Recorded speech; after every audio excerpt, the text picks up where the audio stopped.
Hello, my name is DJ Chuang, and at the age of 34 in the year 2000, I was diagnosed with bipolar disorder.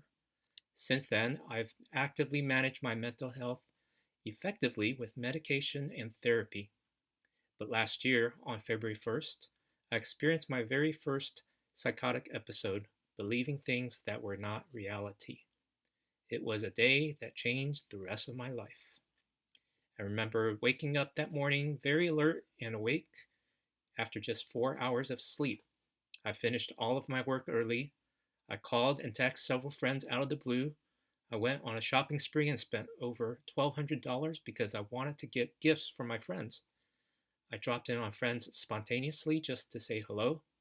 And I was energetic and enthusiastic that day. I was in high gear and went nonstop. I was so elated and praising God all day long. I thought God had finally healed me from my struggles with mental illness. Later that afternoon, I went to Anaheim Packing House to meet my wife and son for dinner. I kept persuading them to go to a secret restaurant called the Blind Rabbit, but my family was reluctant. I hovered around the hostess stand thinking my presence would go unnoticed. I was doing Jedi mind tricks and thinking I was invisible. And then I had my opportunity.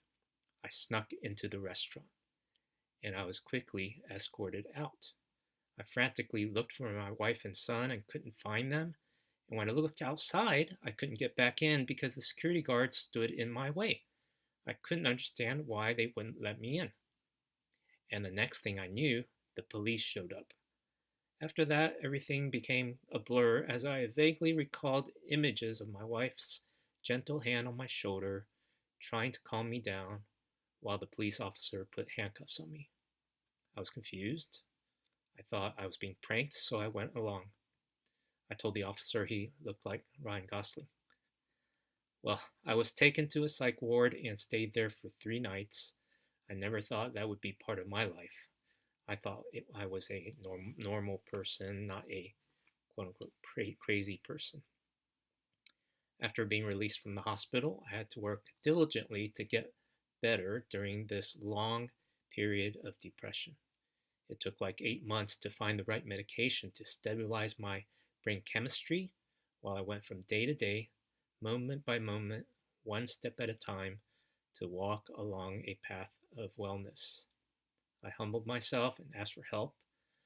I said I could use all the help I could get, and that included spiritual help like support group meetings, small group meetings, meditation, and regular worship, relational help like meeting regularly with people and avoided being alone, physical help like exercising and sleeping 9 hours a night, taking afternoon naps, walking every day, slowing down and cutting back my activities, and professional help like medication and counseling.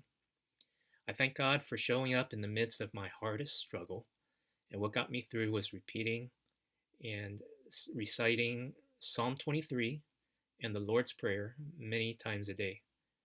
And I had a music playlist on repeat with a dozen versions of Be Still My Soul.